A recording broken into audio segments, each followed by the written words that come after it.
और संस्थापक में इन शिक्षित बेरोजगार युवाओं के लिए क्या विजन है आपका? नहीं, शिक्षित और अशिक्षित बेरोजगार के लिए अलग अलग कोई विजन नहीं है। चलिए बेरोजगार के लिए विजन बताइए। मैं यहाँ जो बता रहा हूँ कि बिहार में रोजगार क्यों नहीं है, पहले ये समझिए। बिहार में लोगों को ऐसा लगता है कि सरकारी नौकरी के जरिए रोजगार मिल सकता है। तो आपको एक आंकड़ा बता देता हूँ, 1.57% लोग ही बिहार के सरकारी नौकरी में हैं। चपरासी से लेकर मुख्य सचिव तक अगर सबकी संख्या आप जोड़ दीजिएगा तो कुल जमा 1.5% लोग ही सरकारी नौकरियों में हैं। 98.5% लोग सरकारी नौकरी में नहीं हैं। तो निश्चित तौर पर सरकारी नौकरियों के जरिए तो लोगों को रोजगार मुहैया नहीं कराया जा सकता है। ये आंकड़े आज के हैं। बिहार में रोजगार क्यों नहीं है? रोजगार दो वजह से नहीं है। एक, यहाँ की शिक्षा व्यवस्था अच्छी नहीं है, और दूसरा, रोजगार के लिए लोगों के पास पूंजी पैसा नहीं है। जब तक इन दो बिंदुओं को नहीं सुधारा जाएगा, बिहार की शिक्षा व्यवस्था को बेहतर बनाना और लोगों के हाथ में रोजी रोजगार के लिए पैसा पूंजी देना, ये जन स्वराज का विजन है कि यहाँ पर स्वरोजगार कैसे आएगा, पलायन कैसे रुकेगा। शिक्षा की जो स्थिति है वो लोगों को पता है। यहाँ पर स्कूल से खिचड़ी बट रही है, कॉलेज से डिग्री बट रहा है, पढ़ाई दोनों में कहीं नहीं हो रहा है। तो शिक्षित बेरोजगार, आपको भले वो शिक्षित लग रहा है, वो शिक्षित है नहीं, वो डिग्री धारक बेरोजगार है। वो शिक्षित बेरोजगार नहीं है, डिग्री धारक बेरोजगार है। उसने शिक्षा नहीं ग्रहण की है, उसने डिग्री हासिल करी है। लेकिन जो दूसरी बड़ी समस्या है कि आखिर ये बेरोजगारी खत्म होगी कैसे? बेरोजगारी यहाँ खत्म होगी लोगों को पूंजी मुहैया कराकर। बिहार में जो बिहार से पलायन है वो सिर्फ श्रम का पलायन नहीं है, लोगों का पलायन नहीं है, बुद्धि का पलायन नहीं है। एक बहुत बड़ा पलायन यहाँ से पूंजी का पलायन है, जिसकी चर्चा यहाँ लोग करते नहीं है, जिनकी समझ ज़्यादा है नहीं लोगों को। पूंजी जो है वो रोजगार का सबसे बड़ा जरिया है। अगर मान लीजिए कि आपको बाल काटने आता है, अगर आपके पास 10, 20, 50 हज़ार रुपये हो और बैंक से आपको 1 लाख रुपया कर्ज मिल जाए, तो आप एक सैलून खोल लेंगे, उसमें 3, 4, 5 लोगों को नौकरी रोजगार दे देंगे।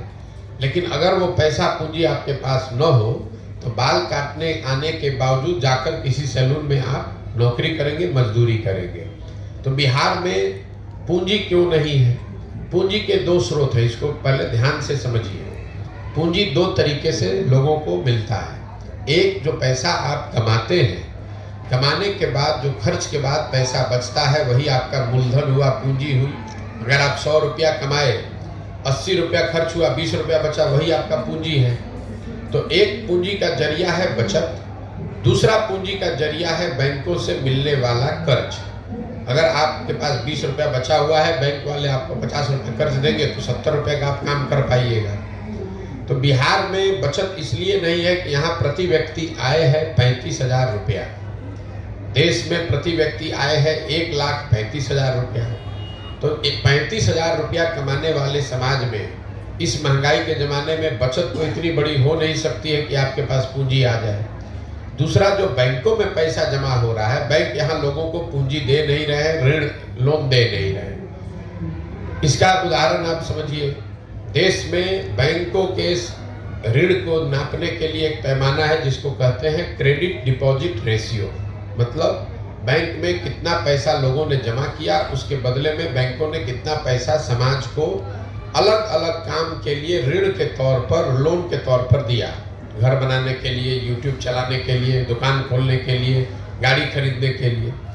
और रिजर्व बैंक ऑफ इंडिया एक आंकड़ा जारी करता है जिसको कहते हैं credit deposit ratio.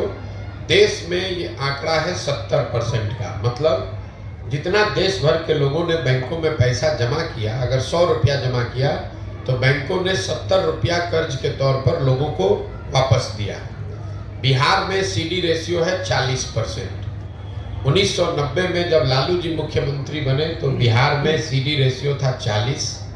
Lalu ji के 15 साल के शासनकाल में सीडी रेशियो घट के हो गया 28। और अभी 18 साल के नीतीश के प्रयास के बावजूद भी ये अभी भी 40 ही है। इसका असर क्या होता है ये समझिए। पिछले वर्ष ये हेडलाइन नोट कर लीजिए। पिछले वर्ष बिहार की गरीब जनता ने बैंकों में 4,21,000 करोड़ रुपया जमा किया। 4,21,000 करोड़ रुपया बिहार में लोगों ने बैंकों में जमा किया। बैंकों ने 40% के सीडी रेशियो के हिसाब से कर्ज के तौर पर 1,61,000 करोड़ रुपया लोगों को दिया। बाकी पैसा 1,02,80,000 करोड़ कहाँ गया? ये पैसा चला गया दूसरे राज्यों में, जहाँ पर उद्योग धंधे लग रहे हैं, जहाँ स्वरोजगार है, जहाँ तरक्की है, जहाँ व्यापार है। 1990 से लेकर पिछले वित्तीय वर्ष में कुल जमा 1990 से अगर आप जोड़ेंगे 32 साल में बिहार के बैंकों ने 26,20,000 करोड़ रुपया, बिहार के लोगों का रुपया, ये बाहर के उद्योगपति का पैसा नहीं है, ये सरकार का बजट का पैसा नहीं है, बिहार के लोगों के बचत की हुई राशि 26,20,000 करोड़ रुपया बैंकों ने यहाँ से ट्रांसफर कर दिया दूसरे राज्यों में, जहाँ पर तरक्की है, व्यापार है, रोजगार है। आप जरा अंदाजा लगाइए कि अगर 26 लाख करोड़ रुपया बिहार के बैंकों ने यहाँ के लोगों को ऋण के तौर पर भी दिया होता तो कितने ज़्यादा लोगों ने यहाँ घर बनाया होता, कितने ज़्यादा लोगों ने गाड़ियाँ खरीदी होती, कितने ज़्यादा लोगों ने स्वरोजगार का कोई ना कोई शुरुआत करी होगी। तो बिहार, और ऐसा नहीं है कि ये बैंकों की मनमर्जी है कि वो कितना पैसा ऋण दें, ये उनकी वैधानिक जिम्मेवारी है कि कम से कम 70% पैसा जो जमा होता है वो उनको ऋण के तौर पर देना ही देना है। और उस कमिटी को चेयर करते हैं मुख्यमंत्री राज्य के। ये भी नहीं है कि बैंक अपना जो चाहे वो कर ले, मुख्यमंत्री उस कमिटी के चेयरमैन हैं, जिसमें यह तय किया जाता है कि बैंकों को 70% पैसा कर्ज के तौर पर लोगों को देना है। लेकिन बिहार में जैसे मुख्यमंत्री की बात पदाधिकारी नहीं सुन रहा है, अफसर नहीं सुन रहे हैं, उसी तरह से बैंक वाले भी उनकी बात नहीं सुन रहे हैं। और दूसरी दिक्कत यह है कि यहाँ के नेताओं को या समाज में इस बात की ज़्यादा समझ है ही नहीं। तो आपको लगता है कि वो चीनी मिल चालू हो जाएगा तो उद्योग लग, उससे रोजगार मिलेगा। एक चीनी मिल लगेगा, उसको लगाने का खर्चा आएगा 10,000 करोड़ मान लीजिए, उसमें 2-4-5,000 आदमी को नौकरी मिलेगा। लेकिन अगर 1 लाख करोड़ रुपया अलग अलग लोगों को ऋण के तौर पर मिल जाए तो उससे कितना रोजगार सृजित होगा, कितने लोग बिजनेस व्यापार करेंगे। तो जन सुराज का विजन ये है कि यहाँ पर शिक्षा को रोजगार पाने वाला बनाया जाए, लोगों को डिग्री नहीं बांटा जाए, लोगों को शिक्षित किया जाए और फिर उनको पूंजी मुहैया कराया जाए बैंकों के जरिए, ताकि लोग अपने क्षमता के अनुसार, अपनी इच्छा के अनुसार कुछ न कुछ रोजगार कर सकें। उससे उनकी आर्थिक तरक्की होगी और उसी से बिहार का विकास होगा। जब तक शिक्षा और पूंजी ये दो चीज मुहैया नहीं होगी तब तक सरकार के किसी भी प्रयास से बिहार में गरीबी खत्म नहीं हो सकती है। आपके कहने के अनुसार डिग्री मिला, लोगों में ज्ञान नहीं है? बिल्कुल नहीं, यहाँ की हमारे कहने के अनुसार नहीं। यहाँ आपको आप उससे अगर इत्तेफाक नहीं रखते हैं यहाँ की शिक्षा व्यवस्था जो है बिहार की, उसको कैसे संचालित किया जाए? शिक्षा व्यवस्था फिर वही बात है, हर चीज को आप लोग 2020 मैच के तौर पर देखते हैं। यही यहाँ के नेताओं का भी हालत है। शिक्षा व्यवस्था कैसे सुधरेगा, शिक्षा व्यवस्था क्यों बिगड़ा है पहले इसको समझिए।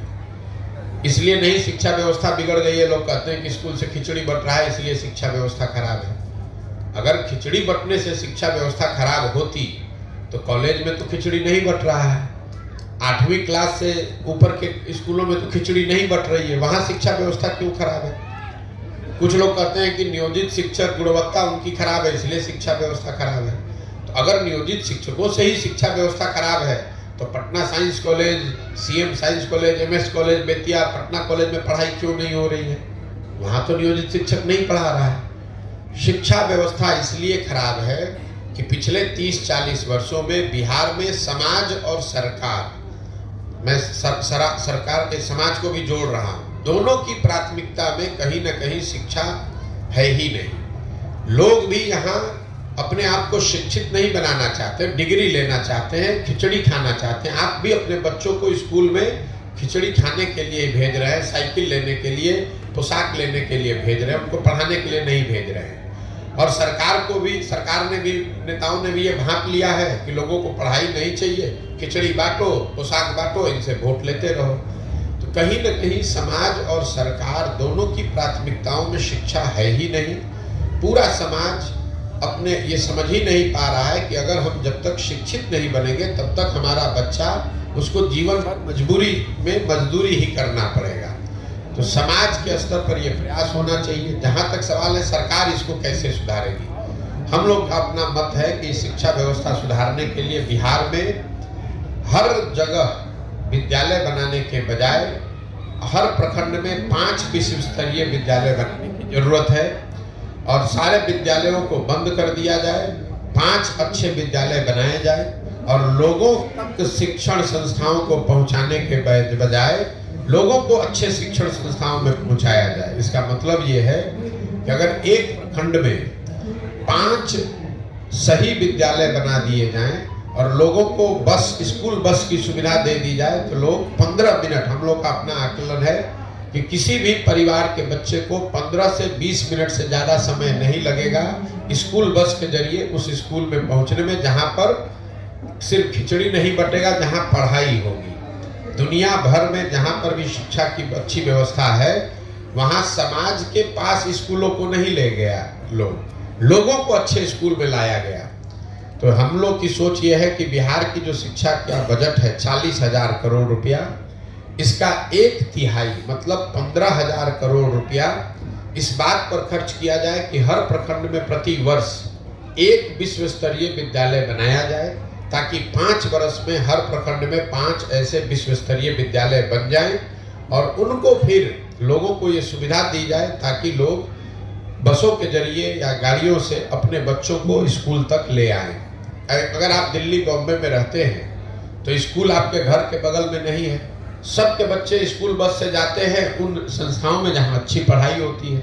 आधा घंटा 45 मिनट लोग स्कूल बस से जाते हैं, बच्चे पढ़ते हैं और फिर स्कूल बस से वापस आते हैं। पूरी दुनिया में जहां पर भी आप जाइएगा यही व्यवस्था है। हर घर के बगल में स्कूल नहीं बनाया गया है। स्कूल एक ऐसी जगह पर है जहां पर हर आदमी बस से, गाड़ी से, साइकिल से 10 मिनट में, 15 मिनट में पहुंच सके। बिहार में क्या हुआ है, समता मूलक शिक्षा नीति के नाम पर हर जगह विद्यालयों के भवन बना दिए गए। नतीजा क्या हुआ, जहां विद्यालय का भवन है वहां शिक्षक नहीं है, जहां शिक्षक है वहां भवन नहीं है, जहां दोनों है वहां बच्चे नहीं है, जहां तीनों है वहां पढ़ाई नहीं है। तो ये समता मूलक शिक्षा नीति बनाने के नाम पर पूरी व्यवस्था को चौपट कर दिया गया। जरूरत इस बात की है इस चीज को फिर से रीअरेंज किया जाए और सारी व्यवस्था को 4 या 5 बेहतर स्कूल बनाने के दिशा में समेटा जाए कि हर प्रखंड में कम से कम 5 अच्छे विश्व स्तरीय विद्यालय हों। अगर हर साल हम लोग 1 विश्व स्तरीय विद्यालय भी बनाएं, क्योंकि पैसा इतना ही है बिहार में कि आप एक विद्यालय हर साल बना सके, मतलब 550 विद्यालय अगर डेली हर साल बनाए जाए अच्छे, तो वो सरकार बना सकती है। अगले 10 वर्ष में एक प्रखंड में 10-10 विश्व स्तरीय विद्यालय हो जाएंगे, बजाय इसके कि कहीं कमरा बनाए तो बेंच नहीं है, बेंच बनाया तो टीचर नहीं है, टीचर है तो पढ़ाई नहीं है, इसका कोई फायदा नहीं है। क्या एक रिक्शा चलाने वाले से लेके राज्य और देश को चलाने वाले पूरे सिस्टम के बच्चे एक ही स्कूल में पढ़े, ये उपयुक्त नहीं होगा, ये बेहतर नहीं होगा शिक्षा के क्षेत्र में? नहीं, हम लोग लोकतांत्रिक देश में रहते हैं और ये कहना कि सारे लोग एक विद्यालय में पढ़ेंगे उससे शिक्षा की व्यवस्था अच्छी हो जाएगी, ये लोगों का भ्रम है। ऐसा दुनिया में कहीं कोई प्रमाण नहीं है। लोगों के पास विकल्प होना चाहिए, अच्छे विद्यालय का, अच्छे सरकारी विद्यालय का और अच्छे प्राइवेट विद्यालय का। उसके बाद उनकी अपनी क्षमता है, उनकी स्वेच्छा, उनकी मर्जी है कि वो कहाँ अपने बच्चों को भेजना चाहते हैं। जरूरत इस बात की है कि सरकारी विद्यालयों को अच्छा बनाया जाए। विद्यालय अच्छे नहीं है और सब पर कानून बनाकर कहा जाए कि आप अपने बच्चे को भी यहाँ पढ़ाइए, वो तो वही हुआ जो बिहार में हो रहा है पिछले 35 साल से। समता मूलक समाज बनाने के नाम पर सबको अनपढ़ बना दिया गया, बन गया समता मूलक। पूरा बिहार गरीब हो गया, कोई अमीर नहीं है तो हो गई बराबरी सबकी, आपस में सब बराबर हो गए, सब गरीबे हैं यहाँ पर। तो तरक्की के 2 रास्ते, बराबरी के 2 तरीके हो सकते हैं। एक तरीका यह है कि सब आगे बढ़े, दूसरा तरीका है कि भैया किसी को आगे मत बढ़ने दो, सब बराबर ही कमा रहा है, सब गरीब है। तो आप जो बात बता रहे हैं वो दूसरा तरीका है जो सही नहीं है कि विद्यालय बने चाहे न बने, लोग को लगता है कि वहां पर सारे अफसर के बच्चे पढ़ने लगेंगे तो विद्यालय सुधर जाएगा। नहीं सुधरेगा। विद्यालय अच्छा बने, उसके बाद लोगों की स्वतंत्रता है। जो अगर विद्यालय अच्छा होगा तो लोग वहाँ जरूर पढ़ने आएंगे। जो सरकारी कॉलेज हैं, आप जो बात कर रहे हैं, दिल्ली में अगर मान लीजिए कि सेंट स्टीफेंस है या हिंदू कॉलेज है, पटना में भी पहले साइंस कॉलेज था, पटना कॉलेज था, तो वहाँ पर तो बड़े से बड़ा अफसर भी अपने बच्चे को पढ़ाना चाहता था। उसके लिए कोई कानून थोड़े ना बनाया गया था, क्योंकि सबको मालूम है कि साइंस कॉलेज में हमारा बच्चा पढ़ेगा तो वहाँ अच्छी पढ़ाई होती है। तो बहुत बड़े आदमी का बच्चा भी प्राइवेट स्कूल में 12वीं नहीं करने जाता था, वो साइंस कॉलेज में पढ़ने जाता था। तो वो कानून बनाने से चीजें ठीक नहीं हो सकती हैं, आपको व्यवस्था सुधारने की जरूरत है। एक और सवाल है कि आपने तो कई राजनीतिक दल के लोगों का काम करके काम बना दिया है, और अब आपके दिमाग में इस तरह की बात आई है, जो मिशन है आपका, और ये अच्छी बात है, इसकी सराहना अधिक हो रही है, कई तरह की टिप्पणियां भी हो रही हैं उसके पीछे। वह पीछे की बात मैं नहीं पूछना पड़ता, ये पूछना चाहता हूँ कि ये बात आपके दिमाग में आई कैसे, और बिहार की ज़मीन को आपने बहुत अच्छे से देखा है, और अब तो आपका यात्रा भी बहुत लंबा हो चुका है। बिहार के लोग कितने दिनों में आपकी बात को समझ पाएंगे, आपको क्या लग रहा है? देखिए, ये आपको ऐसा लगता है कि मैं पहले कुछ दूसरा काम करता था, अब दूसरा कर रहा हूँ। मेरे अपने नज़रिए से मेरे काम में कोई फर्क नहीं है। फर्क बस इतना है कि पहले मैं दलों को, नेताओं को सुझाव देता था, सलाह देता था, मदद करता था कि कैसे वो अपने आप को व्यवस्थित करें, कैसे चुनाव का प्रचार करें, कैसे जनता तक अपनी बात पहुंचाएं, रखें और वो चुनाव जीतें। काम मैं वही कर रहा हूँ, सिर्फ दलों और नेताओं के बजाय अब ये सुझाव और सलाह हम बिहार की जनता को दे रहे हैं। बिहार की जनता को ये बता रहे हैं कि आप किन मुद्दों पर वोट दीजिए, कैसे आप आपस में संगठित होकर दल बना सकते हैं, कैसे आपको किसी के पीछे चलने की जरूरत नहीं है, आप अपने और अपने बच्चों के लिए बेहतर व्यवस्था बना सकते हैं। और पहले मैं दलों की मदद कर रहा था, अब इनकी मदद कर रहा हूँ। आपने पूछा कितने दिनों में बिहार के लोगों को समझ में आ जाएगा। मुझे इसका कोई इल्म नहीं है और ना मुझे उसके लिए कोई घबराहट है। आप देख रहे हैं पदयात्रा जो मेरी चल रही है, इसमें कोई किलोमीटर फिक्स नहीं है। इसमें ये नहीं फिक्स है कि हमको 6 महीना में इसको कर लेना है, झंडा गाड़ के फिर खड़े हो जाना है। हमें बिहार के जहां तक हो सके जनमानस तक अपनी बात को पहुंचाना है, उनको समझाना है, उनसे जाकर मिलना है, समझना है और उनको संगठित करने का ये प्रयास है। करने में 2 बरस भी लग सकता है, 3 बरस भी लग सकता है। इसके बाद जनता समझेगी कि नहीं समझेगी, ये निर्णय तो आप लोग को देखना करना है।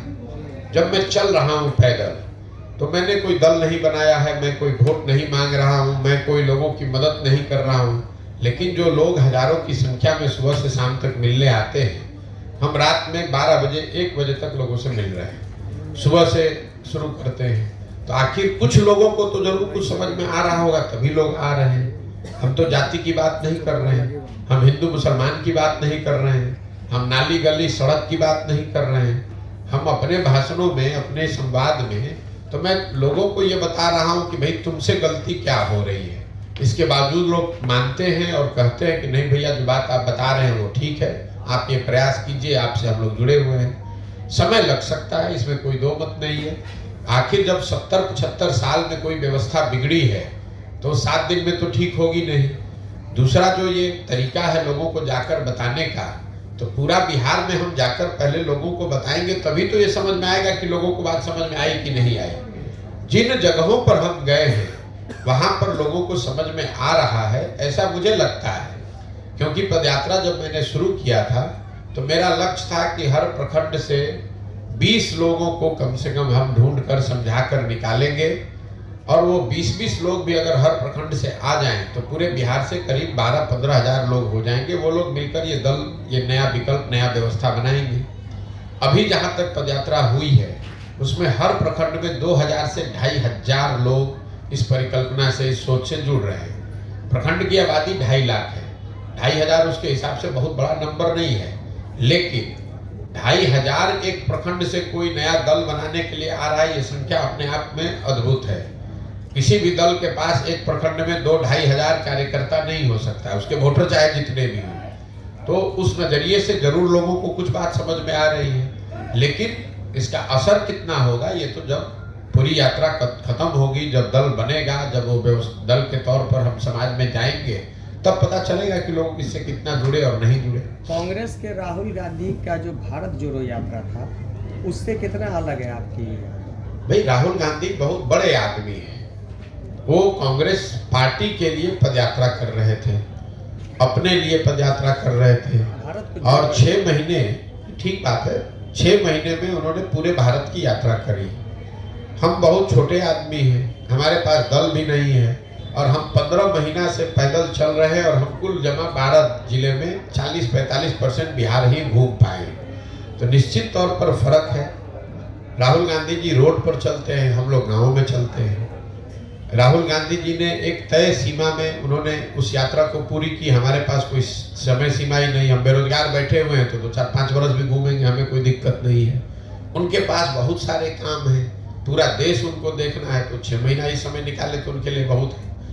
मुझे ऐसा लगता है कि बिहार को के बेहतरी के लिए मुझे 2 साल लगे, 3 साल लगे, मुझे जमीन पर उतरकर गांव-गांव जाकर जो काम मैं कर रहा हूं वो करूं। दूसरा क्या कर रहा है उससे हमें कोई लेना देना नहीं। सर, 2014 से जो देश की राजनीति में उपजा है जाति धर्म, आप पद यात्रा चला रहे हैं, बिहार के लोगों को जागरूक कर रहे हैं, विकास पे चुनाव लड़िए, अपने लिए चुनाव लड़िए, अपने बच्चों के लिए वोट दीजिए। आपको लग रहा है कि यहाँ के लोग आपकी बात से सहमत हैं या फिर आपकी बात को समझ रहे हैं? भैया, मैं आपको बार बार वही सवाल आप दोबारा पूछ रहे हैं जो साहब ने पूछा। लोग समझ रहे हैं कि नहीं, ये बात तो आप लोगों से पूछिएगा, हम तो बता नहीं सकते हैं, हम तो अपनी बात कह रहे हैं। आपने कहा कि अगर लोग, मैंने ये कहा कि अगर लोग समझ नहीं रहे तो यहाँ आ क्यों रहे? हम किसी को गाड़ी भेजकर तो बुला नहीं रहे, हम तो यहाँ कैंप में बैठे हुए हैं। 25 आदमी आएगा तो भी बात करेंगे, 500 आदमी आएगा तो भी बात करेंगे। कोई आपको ये नहीं मिला होगा ये बताने वाला कि प्रशांत किशोर ने गाड़ी बस भेजा है, हम लोग को कैंप में बुलाया है। हम आकर यहाँ पर कैंप लगाकर बैठे हैं, अपनी बात कह रहे हैं। आपको अच्छा लगे तो जुड़िए, नहीं अच्छा लगे तो जहाँ है वहाँ रहिए। ठीक है भैया। नीतीश कुमार का बनारस रैली होने वाला है, आप बोलते हैं कि नीतीश कुमार का राष्ट्रीय स्तर पर कोई वर्चस्व नहीं है। हमको बोलने की जरूरत है। नीतीश कुमार का बिहार में जब कोई वर्चस्व नहीं तो राष्ट्रीय स्तर पर कैसे वर्चस्व हो जाएगा? आप हमारे कहने पर मत जाइए। 243 विधायकों के यहाँ पर विधानसभा में नीतीश कुमार का 42 गो विधायक है, तो क्या बताता है कि बिहार में बहुत उनका वर्चस्व है। 12-13% पूरे बिहार में वोट उनको मिला है, तो ये क्या बताता है? अगर 100 में 12% आपको वोट मिलेगा तो बिहार में आपका वर्चस्व बताता है। तो जिसका बिहार में ही वर्चस्व नहीं है उसका देश में कैसे हो जाएगा? ये तो लॉजिक, कॉमन सेंस की बात है। रैली करने को तो आप जाकर केरल में रैली करने लगे तो कोई रैली करने पर तो रोक है नहीं। कि सुशासन बाबू क्यों कहला रहे हैं? हमको तो कोई नहीं मिला जो नीतीश कुमार को सुशासन बाबू अभी कह रहा है। पहले किसी जमाने में 2005 से 2012-13 का एक दौर था जब लोगों को, बिहार की जनता को ऐसा लगा था कि बिहार में कुछ सुधार हो रहा है, और वो इसलिए लगा था कि बिहार की जनता ने 15 बरस लालू राज, जंगल राज देखा था। तो जब बहुत अंधेरा होता है उसमें एक छोटा सा दिया भी जलेगा तो उसका प्रकाश थोड़ा ज़्यादा दिखता है, और कुछ प्रयास उन्होंने शुरुआती दिनों में किया भी था। लेकिन 2014 के बाद जो नीतीश कुमार हैं उनको कोई भी सुशासन बाबू नहीं कहता। वो तो खुद ही अपने आप को अगर कह रहे हैं तो सुशासन बाबू कह रहे हैं, जनता तो नहीं कह रही है। कहीं गांव देहात, सड़क, पंचायत पे तो हमको कोई नहीं मिला ये कहता हुआ कि नीतीश कुमार सुशासन बाबू है, या जो राज वो चला रहे हैं इसमें सुशासन है। लोग तो ये बताते हैं कि लालू जी के राज में अपराधियों का जंगल राज था, नीतीश कुमार के राज में अधिकारियों का जंगल राज है। फर्क तो कुछ नहीं दोनों में।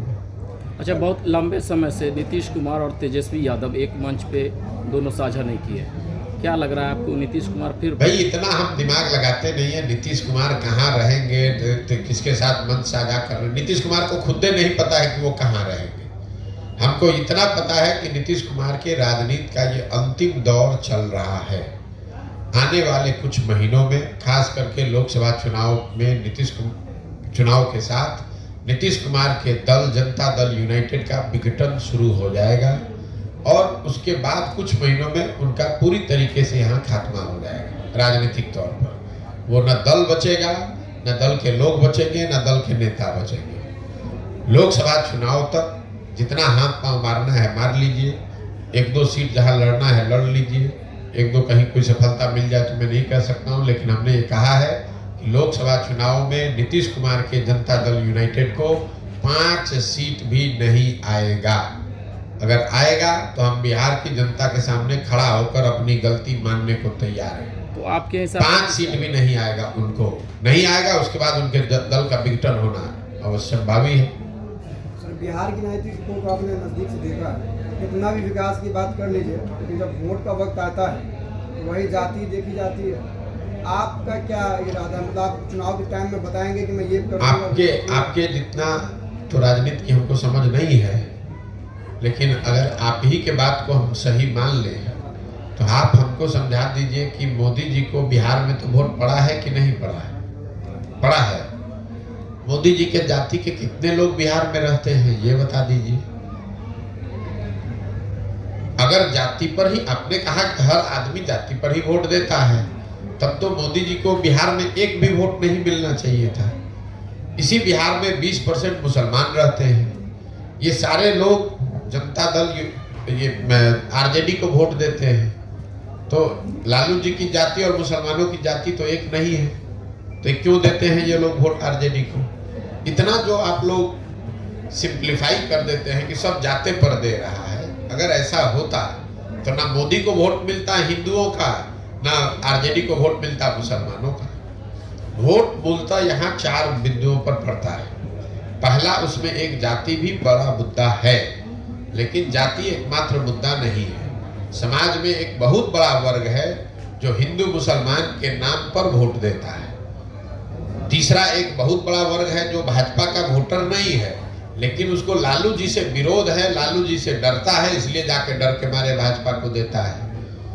5 वर्ष वो भाजपा के नेताओं को गाली देता है, लेकिन चुनाव जब दिखता है कि सामने आरजेडी जीत सकती है तो आरजेडी को तो दे नहीं सकता, तो जाके भाजपा को देता है। और यही हाल कमोबेश मुसलमानों का है। ये आरजेडी के वोटर नहीं है, ना जाति के आधार पर ना धर्म के आधार पर। इनको लगता है कि भाई भाजपा को तो हम दे नहीं सकते हैं, तो हम किसको देंगे? एक आरजेडी बचा, उसको आरजेडी को वोट देते हैं। तो जो मजबूरी का वोट है उसको आप जाति का वोट ना बताएं। ये जाति का वोट नहीं है, ये मजबूरी का वोट है, डर का वोट है, विकल्प नहीं है इसलिए दे रहे हैं। विकल्प बन जाएगा, नहीं देंगे उसको वोट। अच्छा, केंद्र में जो अभी सरकार है तो इसको कितना फर्क पड़ेगा 24 लोकसभा में ये इंडिया गठबंधन जो बना है? कितना फर्क पड़ेगा इस पे निर्भर करता है कि इंडिया गठबंधन कितना बढ़िया बनता है, कितना बढ़िया उसको चलाया जाता है, क्या कार्यक्रम। स्कोप क्या है भैया? ऐसा है, आप किताब खरीद के ले आइएगा घर, उससे परीक्षा पास हो जाइएगा।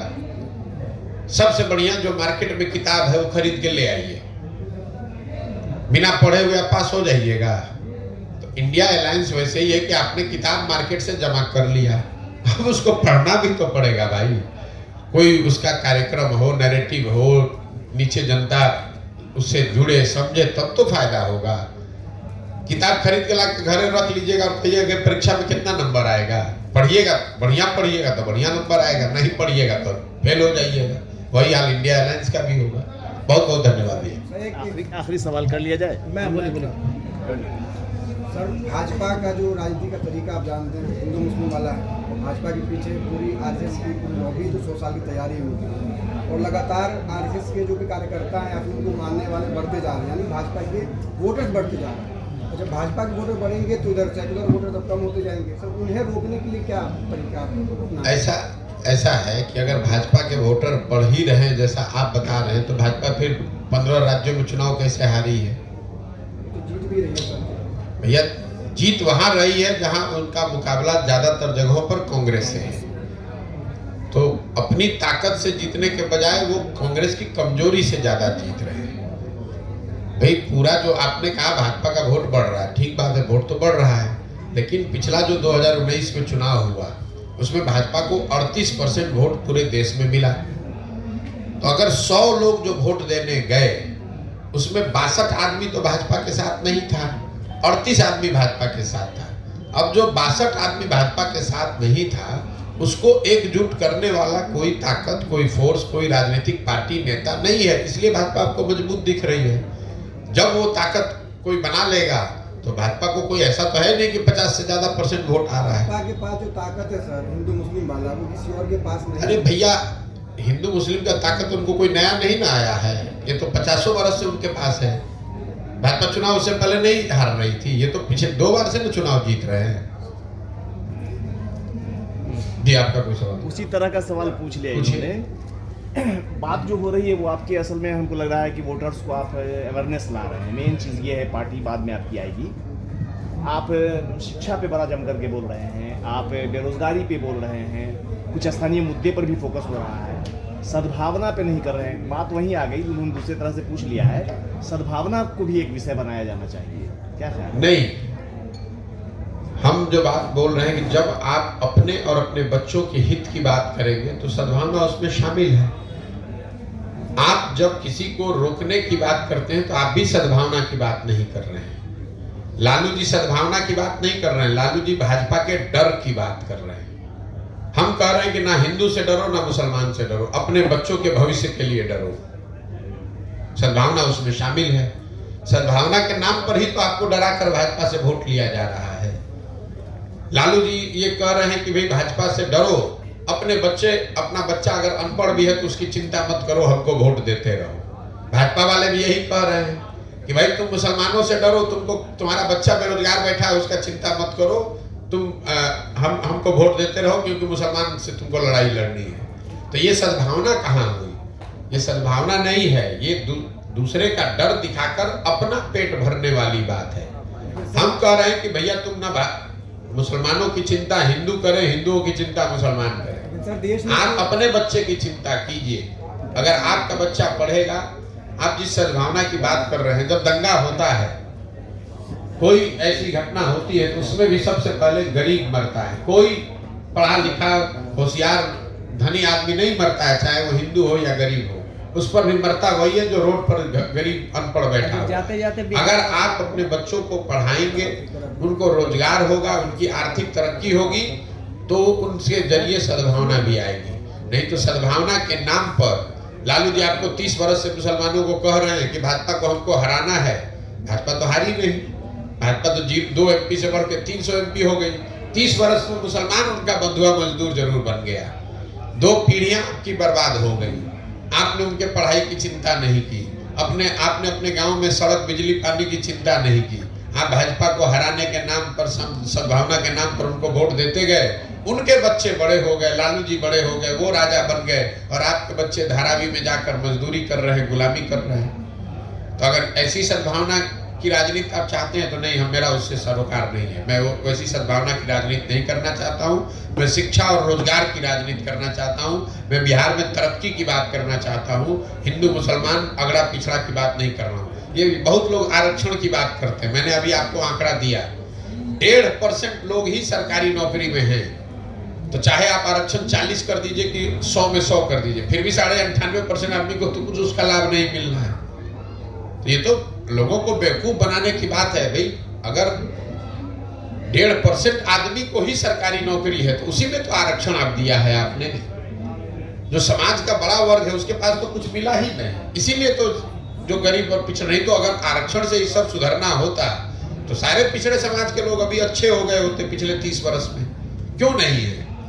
इसलिए कि 1.5% के लिए जगह ही है, तो 1.5 में तो लीजिएगा, आधा ले लीजिए या 80% ले लीजिए। 98.5% जो गरीब आदमी है वो किसी जाति का हो, उसको तो सरकारी नौकरी मिलनी ही नहीं है। सर एक सवाल है, ये आरोप वाला सवाल है सर, क्योंकि जेडीयू या फिर आरजेडी की अगर बात करें, कोई पार्टी अगर अलग चुनाव लड़ती है उन लोगों से हटके, वो आरोप लगाते हैं बीजेपी की बी टीम। आप पे भी लग रही है, एक MIM पार्टी है सर, उस पर भी लगती है। चलिए भाई देखिए, ऐसा है कि बिहार में इन तीनों दलों को मुफ्तखोरी की आदत लग गई है। अब आरजेडी को बिना कुछ काम किए हुए मुसलमानों का एक मुश्त 20% वोट मिल जाता है, तो क्यों चाहेंगे कि मुसलमानों के पास कोई विकल्प हो जाए ताकि उनके काम का वो आकलन होना शुरू हो जाए। वही हाल भाजपा का है। भाजपा को यहाँ वोटें मिला टोटल 19%। आप लोग भाजपा को इतना बड़ा दल बताते हैं जैसे लगता है कि पूरा बिहार में भाजपा है। पिछला विधानसभा चुनाव में भाजपा को 19.6% वोट मिला है बिहार में, सिर्फ 19.6%। नोट करके रखिए इसको। आप ऐसे बता रहे हैं जैसे बिहार का हर आदमी भाजपा को वोट दे रहा है। भाजपा को वोट वो मजबूरी में दे रहा है। सामने लालू है, लालू के जंगल राज से उसको डर लगता है तो जाके डर के मारे भाजपा को वोट दे देता है। देश में उसको कोई दूसरा विकल्प दिख नहीं रहा है तो दिखता है भैया ये लालू के दादर से तो अच्छा है, चलो मोदी को ही दे दो, इसलिए वोट मिल रहा है। विकल्प के रूप में आप हो सकते हम कोई तीसरा विकल्प नहीं, एक ही विकल्प है जो शिक्षा, रोजगार और तरक्की का विकल्प है, वो जनता का विकल्प है। वो विकल्प बनाने का प्रयास कर रहे हैं। जब विकल्प बनेगा तो आप देखिएगा ये दोनों का दोनों कट के साथ हो जाएगा। लोग इतना त्रस्त है बिहार में, चाहे भाजपा हो, जदयू हो, आरजेडी हो, लोग इतना त्रस्त है। कौन नहीं चाहता है कि उसके बच्चे को अच्छी पढ़ाई मिले। आप देश में सबसे गरीब पिछड़े हैं, आपके घर के सारे लोग पूरे जीवन मजदूरी करते हैं, किसको अपना जिंदगी नहीं बदलना है। बहुत बहुत धन्यवाद।